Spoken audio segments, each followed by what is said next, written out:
This KFAN podcast is sponsored by Builders and Remodelers, exclusive Twin Cities provider of Elements Windows. Get the highest quality windows at unmatchable value. Visit buildersandremodelers.com for more details. Crispy yet airy, airy yet crispy. The new DiGiorno wood-fired style pizzas really are something. A pillowy center encased in a crunch so satisfying, I could play it on repeat.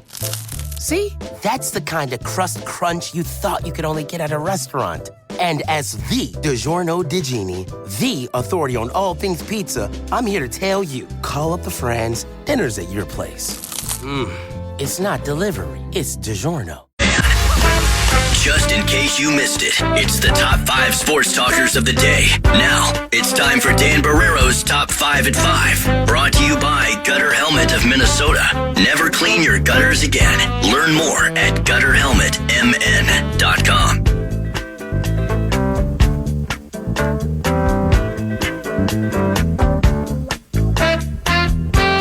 It is Top 5 at 5 time now. Kyle Mills, best-selling writer, who we've had on many times over the years, especially when he was writing the Mitch Rapp series.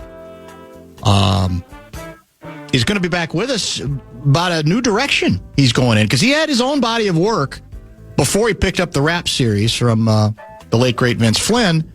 But now he's back with his own, and in fact, he's even coming to town Wednesday. So we'll give you details at the bottom of the hour. Top 5 will start right this moment. Here is Chris Paddock's run with the Minnesota Twins via Aaron Gleeman's Twitter account a couple of hours ago. Acquired with Emilio Pagan for Taylor Rogers and Brent Rooker, who Rooker's pretty good right now. He's very good now. He's a kind of hitter we could use. Of the 2022 season. He signed an extension while rehabbing Tommy John surgery, and now he's been traded to the Detroit Tigers. More on that in a minute. His Twins totals 4.88 ERA in 227 innings across 4 different seasons. He is on the way, as well as Randy Dobnak, to Detroit for Enrique Jimenez, a 19-year-old catcher who was signed by the Tigers for just over $1 million a couple of years ago out of Venezuela. Switch hitter with some power and a good arm.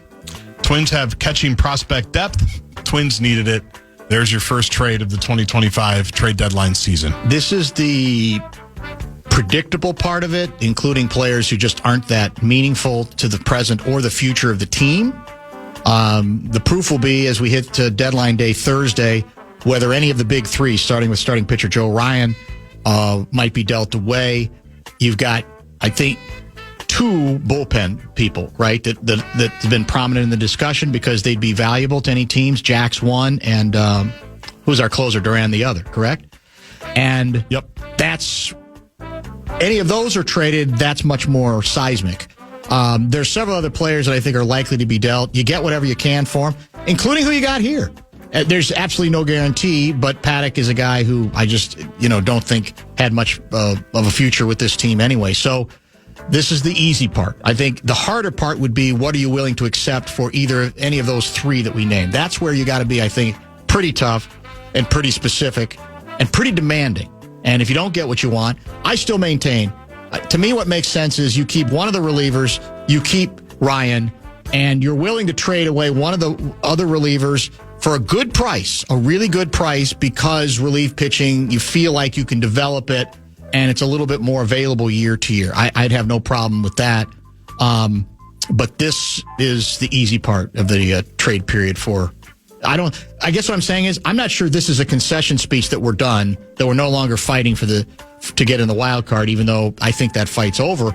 This is more, you want one of our spare parts that we don't really, don't really matter to us anymore? Sure, we'll take a shot at a promising young catcher. So Byron Buxton underwent an MRI yesterday, which showed left side rib cartilage irritation.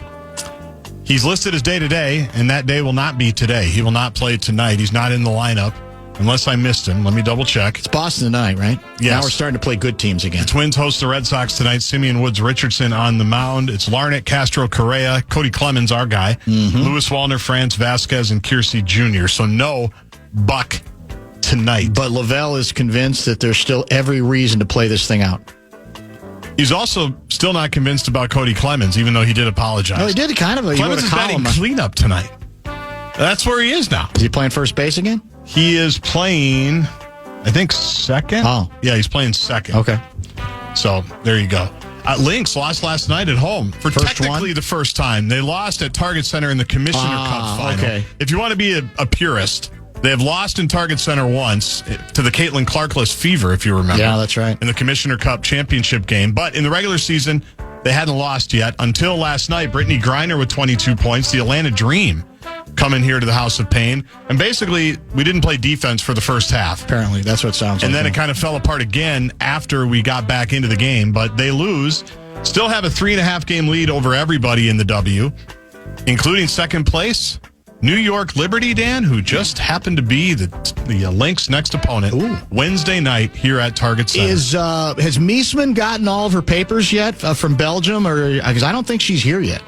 Is the Trump administration holding her up at the vestibule? Yeah, probably not, since she's from Belgium. I'm guessing they'll wave her in without any difficulty. But that's the big question: when is she going to join that club, and might she tip the balance in favor of the defending champions? We'll have to see. They have her listed as out until August 1st. I don't know if that's some kind of technicality to what you're talking about, but that's what we've got there. Well, Saturday, by the way, I think wasn't there a Indy Chicago game on national TV Saturday. Clark didn't play, and Angel Reese didn't play. Load management? I'm guessing the ratings will be, we'll hopefully we can get those next day or two, minuscule compared to what it might have been. Lastly here, we've read from this Jerry Zagota story before. Oh, have we? Yes. Okay. Because I recognized the picture of Mick Anselmo and Greg Swedberg. Okay. In 1991. That's one. You know how I have old pictures of all you guys at my desk? Yes, you do.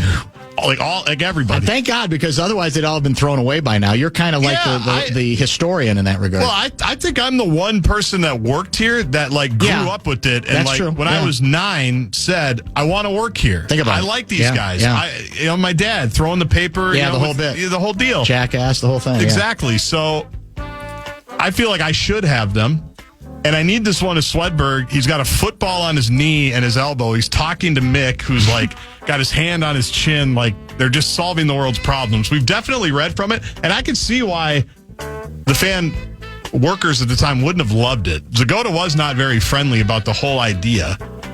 He called that the guy who challenged him, Pete Stevens, a career radio journeyman. And the station's expert on lifestyle sports, but he gets lost whenever asked a question about baseball, football, basketball, or hockey. That's what Z wrote? Yeah. Oh, that's funny. That's pretty tough. Vicious, yeah. So this was when, because I wasn't there, I didn't start till 92. Well, So Chad was there already, right? Yes, Harmon? Chad was kind of the afternoon anchor, is what they called him. And, self-deprecating to a fault. Of course. Chad's comment was, if I'm the big gun, then we've got a long way to go, said Hartman, who will also do play-by-play of selected Timberwolves games. You, at the time, were joining for 10 to 15 minutes every weekday morning. Oh, the Z and McKay show. Yes. Who cut the cheese? Yeah, that's one of their famous jokes. I remember that. Z and McKay. That's true. That's what I was doing back then. Jim Cott was a weekly regular. Yeah. Every weekday, Cott was with Chad, I think. Yep. Yeah. Tim Irwin. Oh, yeah, Irwin. Look for the station to sign Timberwolves coach Jimmy Rogers and/or a player, and North Stars coach Bob Gainey during the fall and winter. Gainey, yeah. So here's my favorite part, especially now. In KFAN's perfect world, so this is 91. 91. In KFAN's perfect world, it would be able to land the Twins when their contract with WCCO expires in 1993. That didn't happen. No. Several times. Yeah, no kidding. Or 2003, or 2011, or 2024.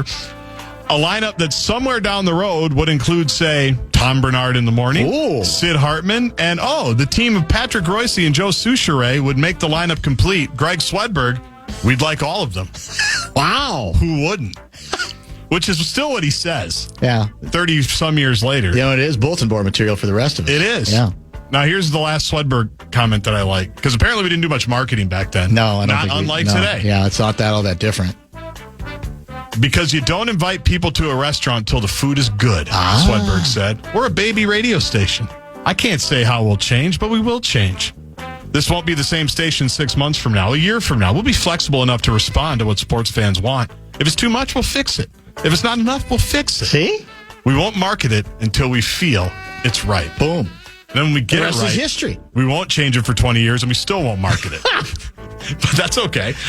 You're going to have to explain that to Bossberg. That's pretty vicious. No, I know. It's funny. Yeah.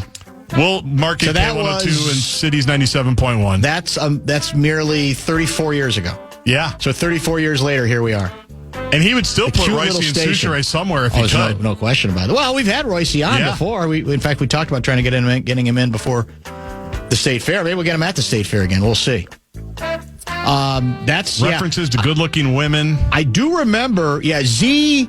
Well, I've told you this before. I mean, I had to fight that a great deal of newspaper snobbery, and it started to annoy me even as a newspaper guy. The level of vitriol and condescension. Oh, that's cute. What are you talking about? What are you going to do? You guys have no literate people. You have no ability to pull any of this off.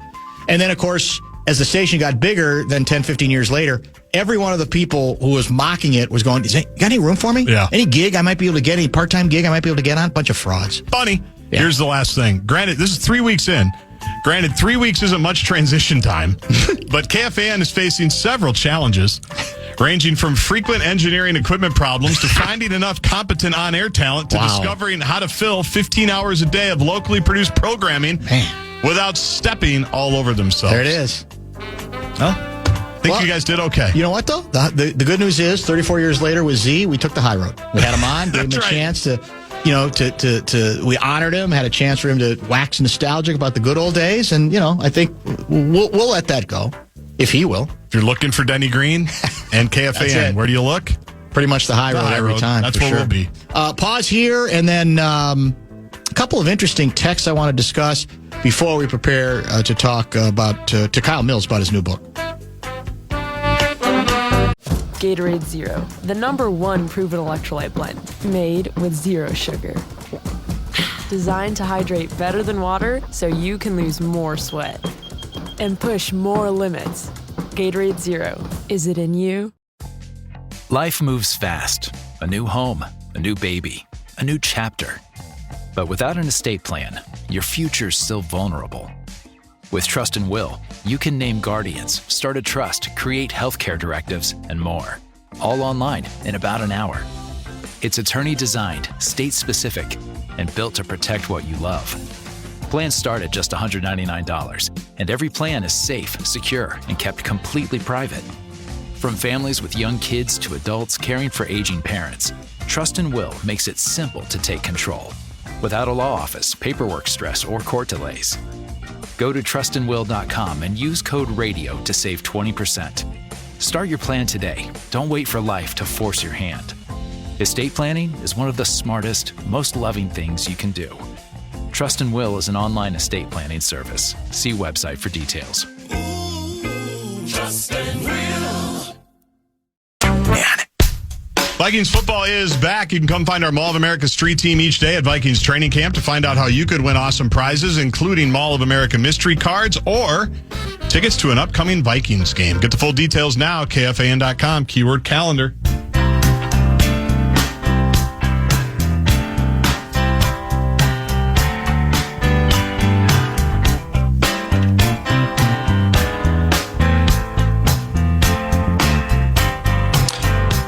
Early in the show, I mentioned that I almost took the Twins' decision to hope that a relief pitcher named Travis Adams could keep them in a game that you could argue, there's no such thing as must-wins this time of year, but post-All-Star game or All-Star break, clearly this was the stretch where the Twins had to start making hay again. They bring him in the game. He was awful, gave up 5 runs in 3 and a third innings in the Sunday loss, rubber game of the series to Washington. He has been demoted, which, again, to me, tells you everything you need to know. Your guy, Michael Tonkin, is back. He was a Twin before pitching in Japan in 2018. We got another tall one, another tall drink of water of a pitcher. He's 6'7". That means he's a little shorter than Ober. Isn't Ober 6'8"? I think so. He's listed as 6'8"? Right around there. Is Ober back yet? We keep waiting for Ober to come back. He's close, I think, if he's not. But, Tonkin is replacing Travis Adams on the roster.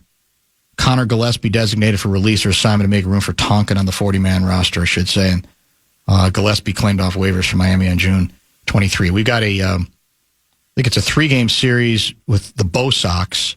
And again, if you bought the thin, I thought, fundamentally flawed premise that can't give up on this season, Twins they can still get in that last wild card spot, even though I think they started the post break with the 12th best record in the American League. The idea was, well, you're playing some pretty crappy teams. You're also playing the Dodgers, although the Dodgers had been slumping actually. So let's make some hay with it, which we have not done with those mediocre teams, including with Washington over the weekend. So it's over, and I don't know. I guess when they won whatever it was, 12 and 13 in a row, or 13, whatever it was 13 in May. The people were going, well, who knows what this is all about. They look awful good. It was a really good stretch, but it was really the last good stretch that we've played, right? I mean, it hasn't. After that, there's been some ups, there have been some downs, but we're basically a sub-500 ball club. And so as many of us have tried to say for quite some time, this is not a team that's equipped to be taken seriously as a team that might get into something. The only teams with worse records in the American League, the Orioles, Athletics, and White Sox. Not great company. No, I wouldn't say. No, I would say you're exactly right. It's not great company at all. I'm trying to find let me see if I can find Twins information here that kind of, I think, explains a lot regarding the current condition of the club.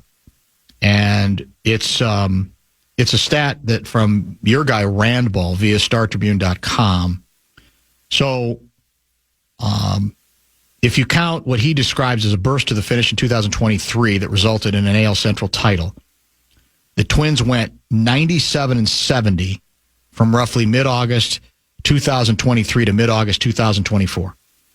Since 62-82. That includes, obviously, the collapse last year, 12-27 finish that, took away any. When they were all but a dead cinch lock to make the playoffs last year, they collapsed to 12-27. We know it's not good baseball. It wasn't good baseball.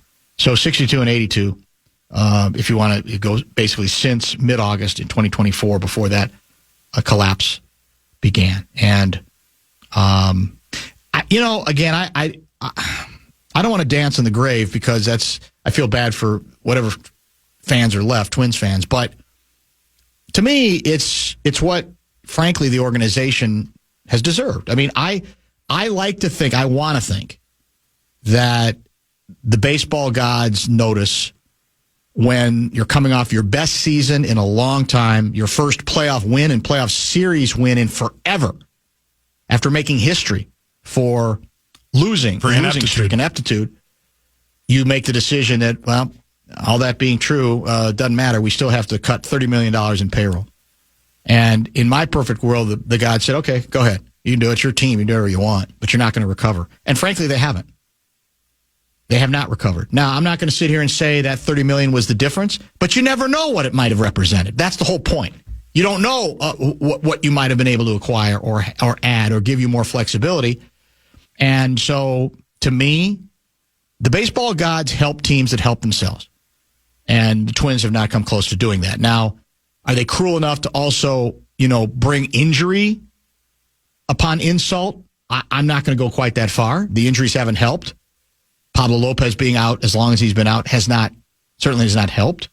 On the other hand, Buxton's been relatively healthy until this latest thing for this season, right? He's been an outstanding. He made another really good catch. Was it Saturday or Sunday? I don't know which day it was. He made a very nice catch against the wall in, I want to say, right center field. But that's where we are. And I don't think, there's people who wonder why, well, maybe now other prospective owners won't be interested in the club because it's being proven that they're fairly mediocre.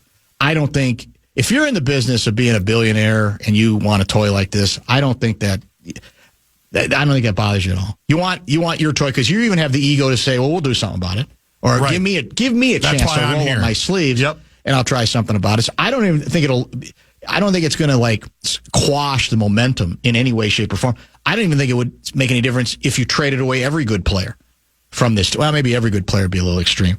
But if you did trade two of the big three that are up for auction, that are considered three of the top 10 players that might be available via trade here at the deadline. Because I think, again, you're thinking on a completely different level. And as I mentioned, I'm in the group that hopes that you can't that you shouldn't trade Ryan unless it's literally the deal of the century. I am more willing on the two relievers to say, all right, I'll give you one of them. If you give me a good deal, it's still got to be a good deal, but I'm willing to accept that as being a part of the routine. And maybe you get relievers. I don't know. Are you just going to get prospects? Is there a chance you can get a major leaguer to go with it? I don't know. I'm not sure. But being demanding at a time like this is, I think, what this calls for, regardless of the fact that the Twins are pretenders. They're not factors for the rest of the way. Bottom of the hour break now. As I mentioned, Kyle Mills, best-selling writer, is coming to town Wednesday. We'll give you details on his visit and what he's up to these days as well. He's got a brand spanking new book out. We'll talk about that and much more. Gatorade Zero, the #1 proven electrolyte blend, made with zero sugar. Designed to hydrate better than water so you can lose more sweat and push more limits. Gatorade Zero, is it in you? Life moves fast. A new home, a new baby, a new chapter. But without an estate plan, your future's still vulnerable. With Trust and Will, you can name guardians, start a trust, create healthcare directives, and more. All online in about an hour. It's attorney-designed, state-specific, and built to protect what you love. Plans start at just $199, and every plan is safe, secure, and kept completely private. From families with young kids to adults caring for aging parents, Trust and Will makes it simple to take control, without a law office, paperwork stress, or court delays. Go to trustandwill.com and use code RADIO to save 20%. Start your plan today. Don't wait for life to force your hand. Estate planning is one of the smartest, most loving things you can do. Trust and Will is an online estate planning service. See website for details. Trust and Will. When we return.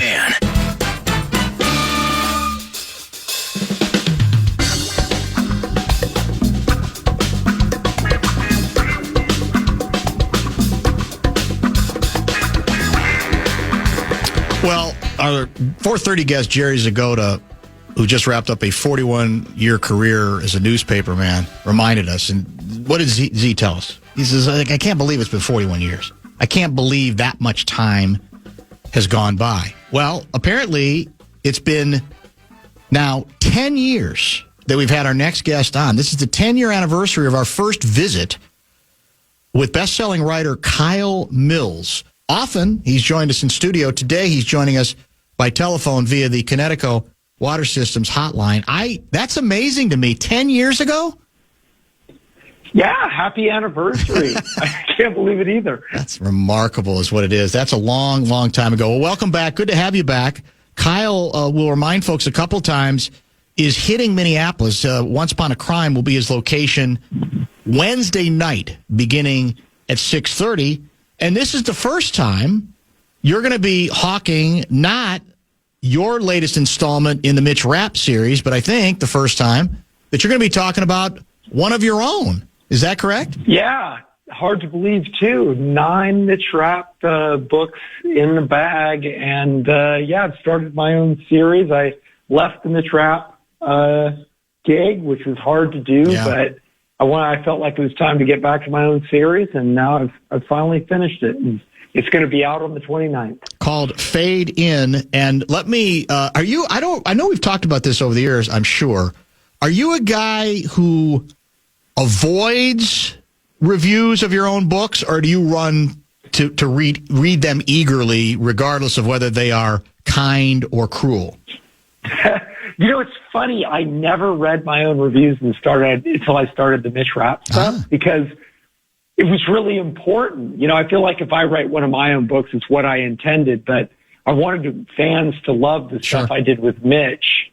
And so I started reading them then. And now I can't get out of the habit, unfortunately, because Well- sometimes they're not very nice. Well, I'll give you one that I think you'll take. It's from something called the prairiesbookreview.com regarding your brand spanking new book. Here's what the writer writes.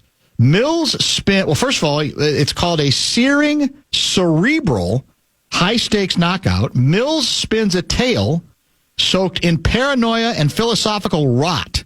His prose is taut, action is lean, but what makes the novel sing is the emotional shading Mills gives to fade. Behind the blood and bullets is a man wrestling with existential despair. You'd take that, I would assume. Yeah, well, that one actually didn't sound too bad. I think everybody should take that one to the bank. That's a very nice one. All right, so tell folks a little bit about who Fade is, what this series is all about. Yeah, this is the character I'd written about like 20 years ago, and I just couldn't get him out of my head, and I still get a lot of mail about him from fans. And he's a former Navy SEAL and CIA operator, but he kind of got left behind by the government after being shot, and ended up again, having a lot of problems in his personal life. Hard time adapting to being back in, the normal world, and ended up in a coma. And now I kind of resurrected him. I thought he was dead when I finished that first book, but I felt like it was time to resurrect him. He's a good person to see the world through his eyes. You can see the world through his eyes, and he's an interesting kind of philosophical and very darkly funny character. How is he different from Mitch Rapp? How might he share some of the Mitch Rapp qualities? So he's got all of Mitch's sort of deadly skills, for sure. But he's a really different person than Mitch. And the world is so weird right now. Yes. The threats are very difficult to understand. They're complex. It could be technology. It could be divisions within the United States. And so I needed a character who could kind of be swept along in things that he didn't fully understand and wasn't sure he wanted to get involved in, but got stuck with. And Mitch Rapp is a very different character in that he's very much always the master of his universe. Mm-hmm. And I wanted somebody that can feel overwhelmed in the same way we all do every day. Interesting way to put it. I love you mentioning, because you hear this from writers from time to time, where characters they've already created and maybe thought they'd forgotten about start speaking to them again. And that whole concept is so fascinating to me that in the end it looked like, well, you didn't really think that this was where you were going to go next, but you're hearing these voices saying, no, come back. There's more meat on this bone. It's a fascinating part of when you establish and create characters that are just characters. They're not real, but they become real in your head, do they not? Oh, they absolutely do. And this one's really weird because when I finished that first book 20 years ago, I thought, oh, this guy's dead. Didn't think about him anymore for a few years. And then I just couldn't shake him. And I thought, well, now I've got to come up with a plausible way he could have survived. And finally did, because the story, he's such a perfect character, as I was saying, to tell the story of what's going on in the world today. And I honestly, this is a story I've been wanting to tell a long time, and I considered doing it with the Mitch Rapp series, but it didn't really seem right for the series, and I didn't want to sort of try to shove my square peg into Vince Flynn's round hole, and so it's just not I just felt like I'd be taking too many liberties with that series to use it. Gives you a little bit more freedom doing it this way. And so the crisis here, the threat is a deadly virus. Is that correct? Yeah, this is just an interesting, thing that I've always been fascinated with, and that is as technology moves forward, the average person can have an enormous amount of power. A person with a master's degree in biology and some stuff they bought off Amazon could potentially, create something that could kill millions of people, which is not something that existed even a few years ago. And that's what we're talking about here, private people making decisions about the world and trying to execute on them in a way that would have been impossible when I was a kid. And Fade is the character. That's the nickname, right, for the ex-Navy SEAL Salam Al-Fayed, correct? Fade is a nickname. Yes. That's who the book's title is referring to. Yeah, his parents immigrated from Syria, and he was born in New York. But yeah, and so everybody thought, all his teammates felt that Salam Al-Fayed was too much of a mouthful, so they shortened it to Fade.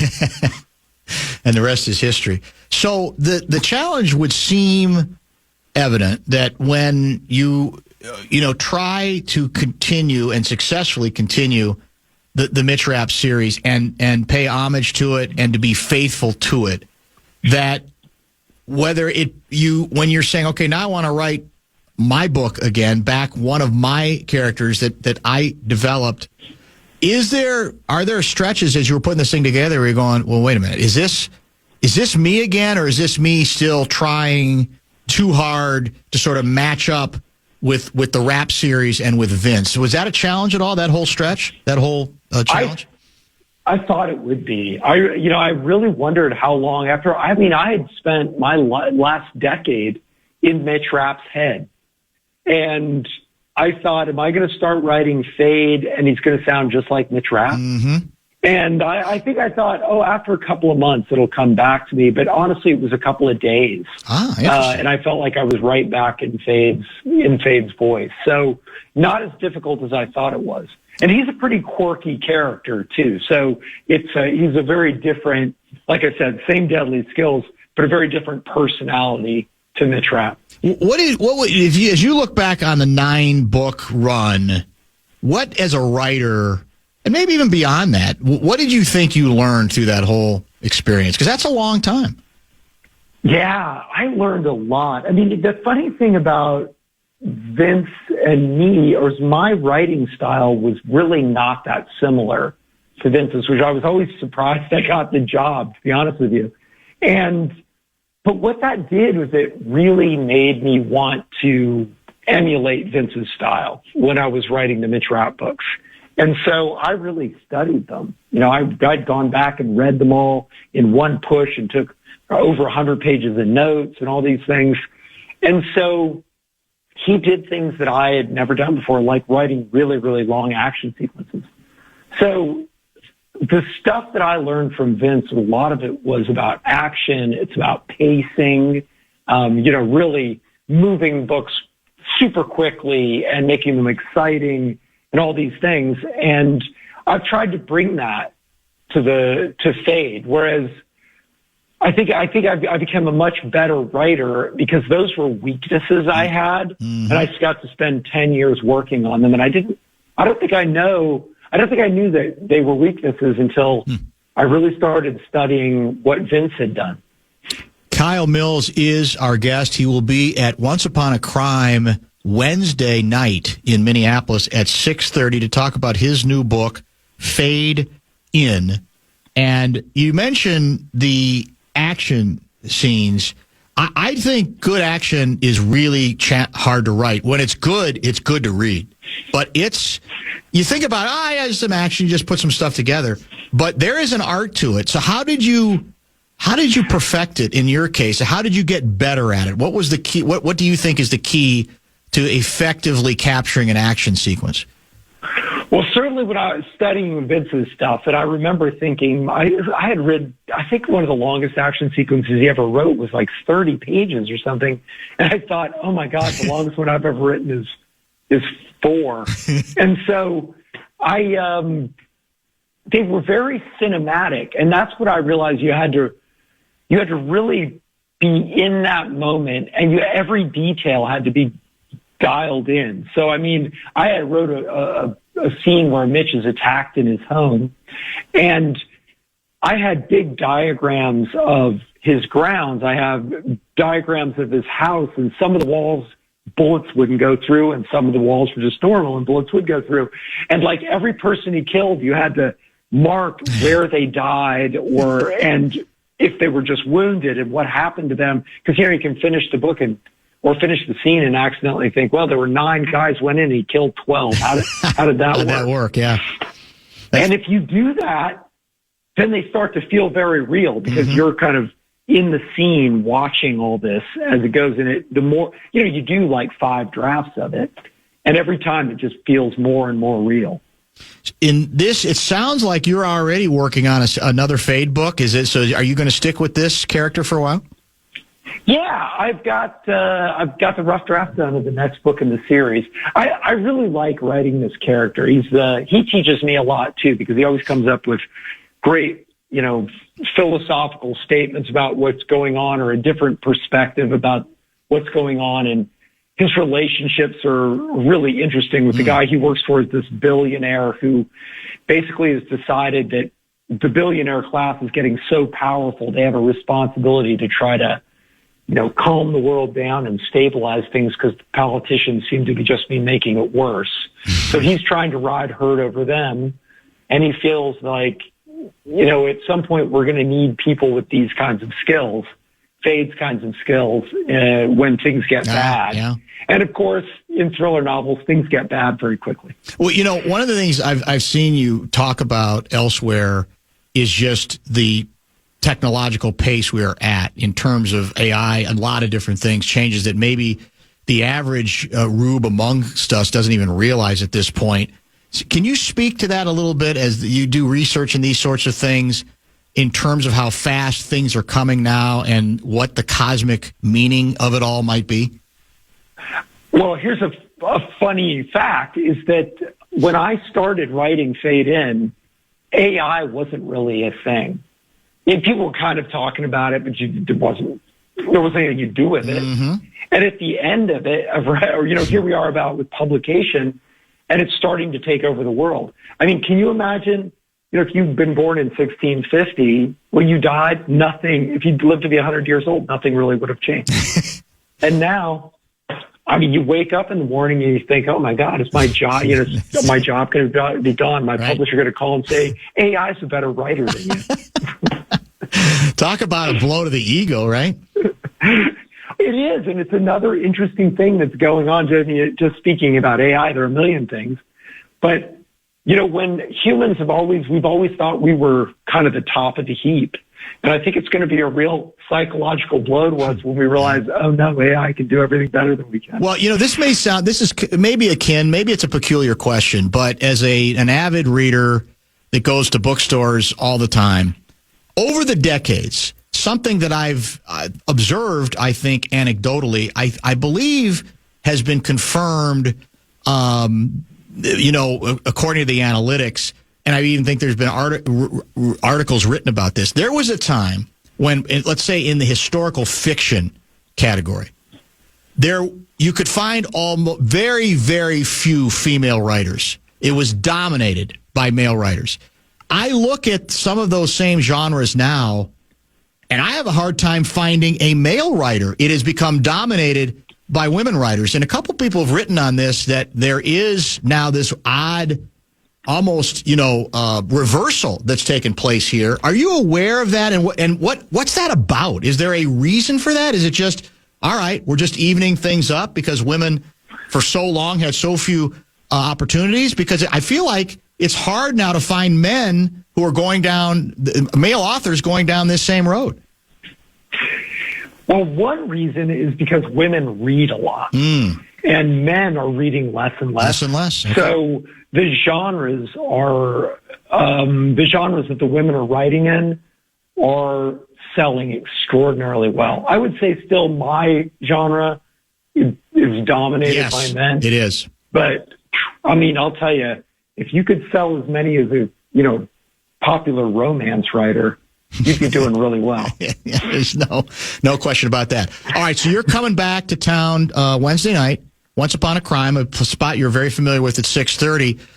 So remind folks if they show up, what your approach is on nights like this. Yeah, so it should be a fun evening. I'll just talk a little bit about the book, a little bit about myself. We'll open it up to questions, have a little conversation about thrillers and books and, frankly, whatever anybody wants to talk about.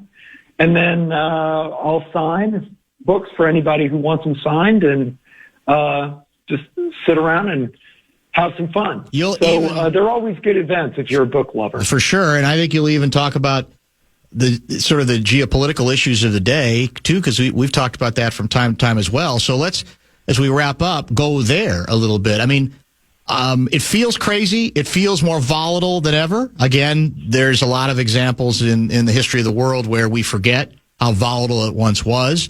We always tend to think, well, now it's more volatile because we're living in it at this moment. But what do you see? What are you paying attention to right now as it pertains to where it ends with Putin, where Trump fits into this whole thing, and even where China is? Where are we at right now? In a very weird place that makes it hard to write thrillers, because you start writing and you think, is the world going to completely blown up and make this book worthless? It's funny. I wrote a book called Red War, a Mitch Rapp book about Putin invading his neighbors years ago. And I honestly, when I did the research on it, thought, this is a little far-fetched because there's no way he could win. It would just turn into a disaster for him. So I wrote the book that he had a brain tumor and he was really just trying to distract people. But it turns out he just winged off and did it for no reason. I mean, you think about the same thing with Hamas and Israel. Hamas making one of the biggest blunders in history, and an obvious one at that. And now I think China is another really interesting thing to write about, because what people don't think about in China is their window to invade Taiwan is closing. It's closing fast. Because once you have AI drones, thousands and thousands of AI drones parked in Taiwan, trying to get across the water and invade them is going to be disastrous. And China has a quickly aging population, so pretty soon their soldiers will all be too old. So I never thought that would ever happen, but if Putin's taught us anything, and the speed of the rise of technology has taught us anything, I mean, that could happen tomorrow. Well, I'm looking at a headline, speaking of China, Trump's administration has denied permission for Taiwan's president to stop in New York en route to Central America after China raised objections with Washington about the visit. At least that's one of the media reports out there. And it's to your point. It's funny you bring that up about, the window closing, because there was even conversation about that during the Biden administration. Okay, what exactly would we do? What would we do?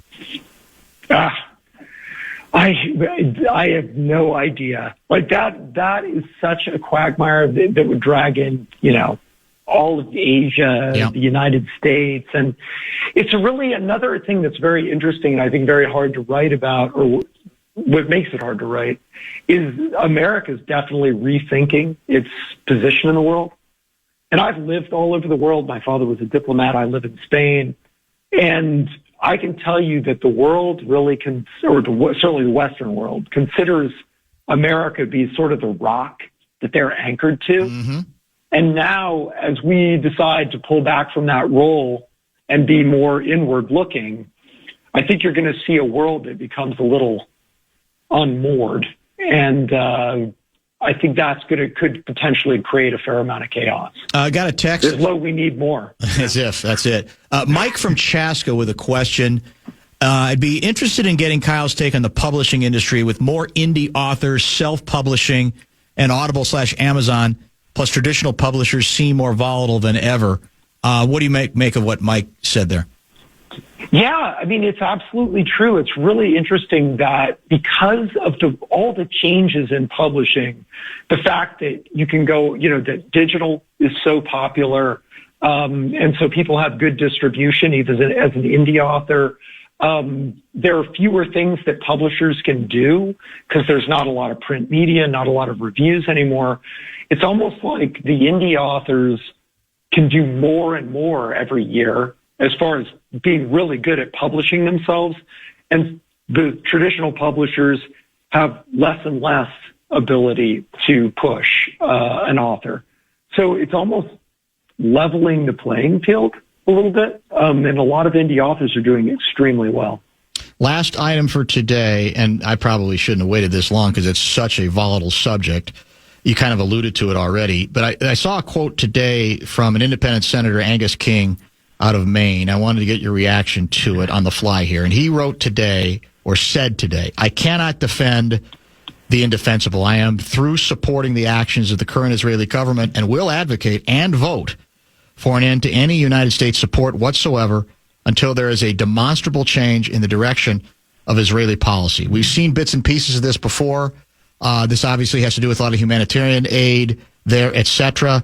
Do you sense that even among Israeli supporters, this is a real volatile and dangerous period in terms of them counting on the support they're used to, unless, we get some kind of everybody gets some kind of a better handle on the situation in Gaza? What do you think? My guess is that Israel doesn't care that much.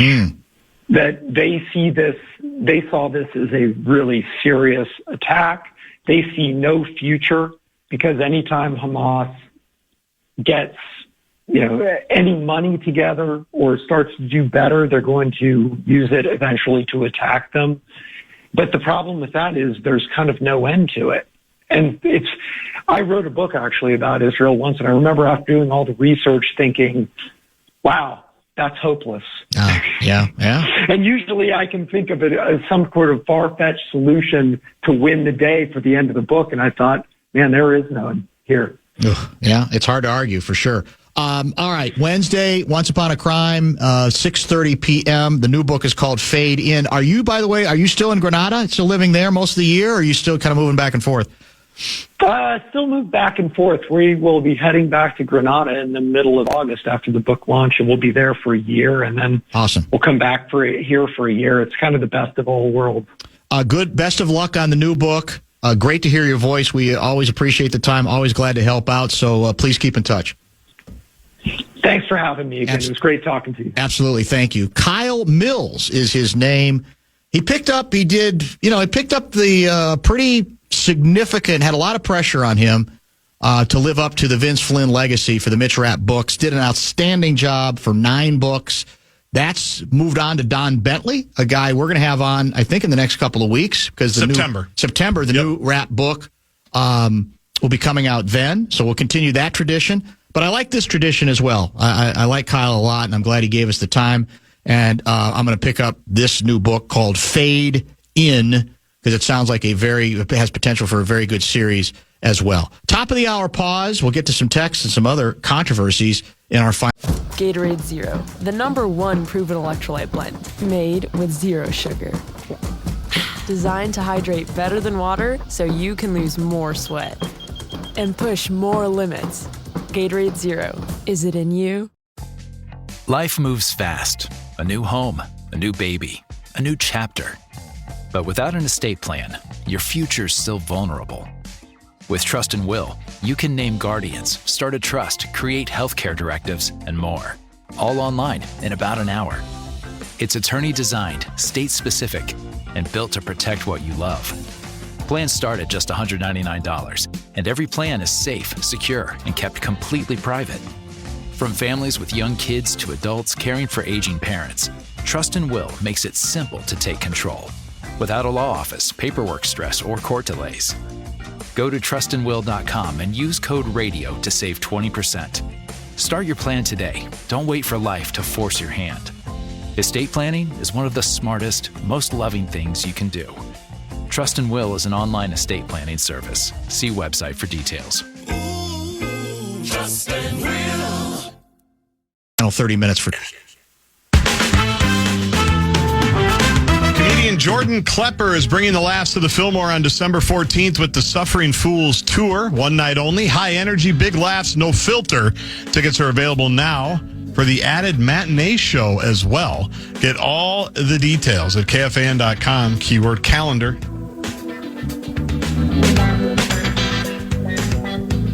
Speaking of bookstores, it's an end of an era. The Ridgedale Barnes & Noble is about to close. It may have even... It's closing any day, I think. And then it's moving to that strip mall, not that far away from there, but it's by that Trader Joe's area. Yes. I don't even know what by the old Dick's Sporting Goods. Basically by the old Dick's Sporting Goods. Yep. That's it. So that's it. So my assumption is it's a smaller space, although I'm not sure. I'm assuming the rent is less. I don't know. And I don't know if there's anything going into that particular spot. But it was interesting to hear Kyle Mills say that apparently males are reading a lot less, discouraging to some of us, and that females are reading a lot more. So there you have it. I guess that's the way this thing goes. But yeah, for me, I mean, that's one of the areas to just hang out and read in quite a bit. So hopefully the new one. I don't know if the deal is too with Barnes & Noble that like when they move stores, because you could say they're due for a refresh, or maybe you just sort of you change the look completely, or how you laid out the books, or whatever the case may be. Because one of the workers there I talked to made it sound like they are going to try. It's going to look a lot different, and that's part of hitting out within Barnes & Noble. I mean, the best Barnes & Noble of all time, and it's a shell of its former self, was at Galleria. Because it was 2 floors. It was huge. I remember it well. It was tremendous. That was my favorite. I'd go there to write half the time. It was People used to take like prom pictures on those staircases there. Yeah, it was unbelievable. A nice backdrop. So it's still there. But it's a much smaller version, and it's kind of like in the tunnel. It's underneath now. It's on the lower levels. There's no windows at all to it. So, and again, I know there's people out there who think, who prefer independent booksellers. I love them, as well. There aren't very many of them. And some people like Borders better than Barnes & Noble. Yeah. Borders is long gone, right? I think Borders went under. I think so. If I'm not mistaken. Of all the places. But I miss that place, the Galleria one more than any of them. You're at that Barnes & Noble a lot, the one at Ridgedale. Mm-hmm. I'm there a fair amount for, stuff for my kids, stuff for me, college football preview magazines. They've always got the best bit. It's amazing that you and I have never run into each other there. That's true. In the neighborhood. And really the only place where you and I have ever run into each other in the neighborhood is Fratelloni's Ace Hardware. Which is in of itself. With the coach. Is stunning. The most preposterous place for you and I to run into each other neither ever. One of us has any aptitude in that area. Especially not me. None. Of the two. Well, it is crazy. You brought the muscle. You brought Coach I did, to help you out. I was there solo, which is why I had to go back a couple of different times because I grabbed the wrong thing. But you'd think you and I would have run into each other at the Barnes & Noble. But it's never happened. That's true. That's very, very true. It's never happened. I caught the last bit of the Kyle Mills interview. Any idea if a person could read this new book without having to read previous ones? The answer is yes. I can answer that for him. This book, even though, and look, the best writers who have series, that's what they do. They write them where they don't have to be read in order. Now you could say in a perfect world, that's what you do, but you don't have to. A good example I'll give on that are the Bosch books. Michael Conley, he's actually got a couple of other detectives, and he's got a lawyer. He's got so many now. The guy's huge. And, they're written, they may in some cases allude to the past, but they have to be written in a way that to a certain extent that you can't. If you're in the writing business, you never want to discourage anybody from reading a book. Say, well, no, don't read that one. You got to read the other one first, because then you don't buy it. People don't buy it. So most of them are standalone, even if it might be helpful to read in some kind of a sequence. I think you will be fine. I didn't ask him that specifically, but I have asked him that before. I used to ask Vince that question, and the best ones they know how to pull that off, right? For sure. Putin wants chaos, therefore that's what Trump and MAGA want. They are following their orders from Putin. That's from 651 guy. Well, I think I saw another text, or maybe it was a tweet, suggesting that Trump's created another deadline. Basically said Putin's got 10 or 12 more days now before sanctions are going to come down. We'll see if he follows through on that, because he's put that off for pretty much, it seems like forever. Quite some time. What else did I have here for you? This goes back to some Twins coverage. We'll save that for a little bit later. We have not talked a lot of Vikings today. We will be out there tomorrow. Our 2 training camp days this week are Tuesday and Friday. You said Jonathan Grenard is going to join us tomorrow. Correct. Is that correct? From the Perch? Yep. And then we'll be back again on Friday. The only, and again, I hesitate to make too big of an issue of this, because I do think it's the trap that's easy to fall into regarding each day of training camp, because the moral of the story today the theme seems to be that the defense was dominating at times over the offense. And I just don't think at this early date you can make all that much of it. I understand why it's written about. If you're there, it's you got to fill the time. You're watching it. And you can, over a period of time, then maybe you get some trends, right? But I think this falls into the classification of stuff that's not all that helpful right now, because in a month, 2 months, we'll remember none of it. Now, if this defense ends up being like a top 2 defense in the league, you could say, well, we saw some signs early in it, even in practice. But I'm not even sure it would be that what we saw early in practice would necessarily be indicative of that. There's a million variables that go into it. And so any one day in practice, I think you can't lose your mind over it, good or bad, in terms of thinking, whoa, defense can be better than we think. Or, boy, offense seems very much behind. It's one day in still not even August yet. Right. That's right. Of a long training camp period. First day in pads today. So just don't fall. Yeah, exactly. Just don't fall too much into that trap, because it's not stuff that we're going to remember. We're better off, I think, looking for things like, okay, well, there's the cliche so far in camp this year is that the head coach, the quarterback whisperer, is trying to encourage what they call in the business layered throws by the QB, which means less gunning the ball in, more placing the ball in over a defender in the right spot with accuracy. And by the way, those really are the throws ultimately that determine, I think, whether a quarterback's franchise level or not, right? Those are the throws. Yes. More than necessarily the cannon that can get the ball 50 yards downfield, which is a nice weapon, which can be helpful. But in the end, it's those other finesse throws that are about touch and about just getting the ball to the right place over a defender, which I think is really a big part of what O'Connell demands in this offense. That's, to me, those kinds. Okay, is he making those kinds of throws? But even then, you go, well, they can't tackle him. So just beware. Breathless reports about, my God, I've never seen a defense look like this. It's just too early for that. It just is. You know who solved the defense, though, in at least one clip that I saw? Who? Max Brosmer. Did he? Did he carve it up? First of all, he was under duress. Yeah. Got out of the pocket, scrambled to his right. Where did you see this? Where's this video? Somebody tweeted it out. Oh, okay. And then feathered, speaking of layering. Layered or feathered, it's the same thing. Layered, feathered, lofted. I don't know who the receiver was, but it was a catchable ball. Beautiful catch. He caught it. Dropped it in the bucket. Ooh. But he did catch it. Okay. The pass was dropped in a bucket. He had no choice but to catch it. He had no choice to catch it. So it wasn't Troy Williamson dropping it. No, definitely not. Do you think Troy Williamson would have been a better receiver if he could have worn those red contact lenses that the Chargers quarterbacks use? Justin Herbert? I don't think so, because remember, Troy he went to like a vision specialist. They gave him actual goggle glasses, didn't they? Yeah, they did something. They tried everything. Yeah, nothing seemed to work. I wonder what he's up to these days. Whatever happened to Troy Williamson? We'll Google him. Is he coaching? We'll find out. Is he out? I mean, is he playing somewhere like overseas? Is he playing I don't think he was playing in the CFL. I think we'd know about that, wouldn't we? Aaron Rodgers was available when Troy Williamson was selected that draft. He was also available when Erasmus James was selected that draft. Not a great draft for your Minnesota Vikings.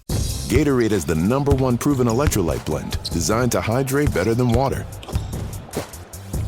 So you can lose more sweat and raise your game. Gatorade, is it in you?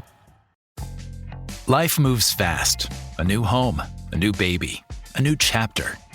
But without an estate plan, your future's still vulnerable.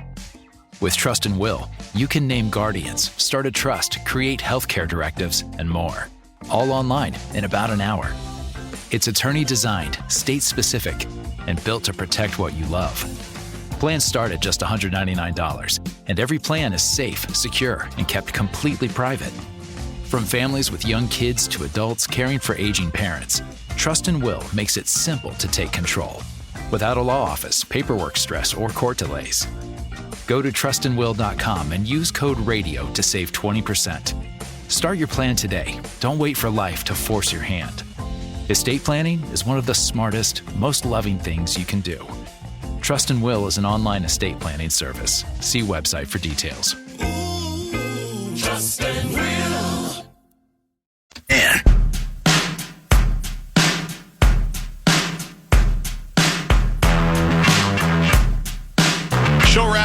by American Pressure, commercial-grade pressure washer since 1975. It's the Bumper to Bumper Show Wrap.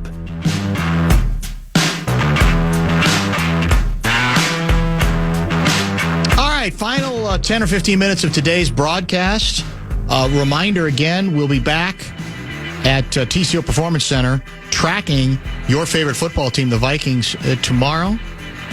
I think we'll probably give Louis another week off unless there's some breaking Kirill Kaprizov news. Well, I spoke with Louis about 45 minutes ago. Oh. He wants to join the show on Thursday. Thursday, okay. Not necessarily for Kirill. Is he going to break the story? He might. We'll see. It's in a couple of days. But there's some big World Junior stuff going on that he wants to talk about. You know Luigi, he's always working. There's no doubt about that. If you bring Louis on, he's going to grind. And so I told him Thursday might be a good day to pop him on to talk about whatever it is on his mind and get a Kaprizov update. I'm sure we'll find one of the ink-stained wretches tomorrow. Well, actually, it's a Seaford Tuesday, so we may. He's planning on it. Is he planning tomorrow? Good. Yes, that'll work out well. And who knows who else might show up that we'll include in our discussion. I want to thank our outstanding array of guests today. John Athletic joined at 3:30. And my old friend Jerry Zagoda, wrapping up 41 years as a newspaperman at the Star-Tribune, joined us at 4:30 as well as he, kind of went down memory lane, how it all began for him, what it was like to cover a lot of miserable Timberwolves teams. Although he made the playoffs once when he had his second Wolves stint, the year Buckets was with us and Tibbs. And who do we lose to that year? Houston. Gunbelt tight. James Harden. That's it. That's right. That was what it was. They were the number one seed. And then a good conversation with best-selling writer Kyle Mills, who's coming to town Once Upon a Crime on Wednesday. A great spot. Always a great spot if you are into writers like Kyle, who, of course, did 9 consecutive Mitch Rapp books and is now passed the baton to Don Bentley, who's going to join us for this year's Mitch Rapp book in September. That'll probably be in person, right? In studio or no? Yes. Is that up in the air? No, it will be. It's just we don't know which day yet. Which day yet? Okay, yes, fair enough. It will be. Anyway, Kyle's got his own series that he's returning to, a new book called Fade In, and we had a nice discussion with him about that. And he's got a pretty good gig. Like I said, he and his wife pretty much live 2 places. They live in Jackson Hole, Wyoming, and Granada, Spain. I mean, it's good living. That's nice. That's not bad, is it? They're both great. It's outstanding. So, as soon as he said he's done all the promotion for this book, he's going back to Granada for about a year.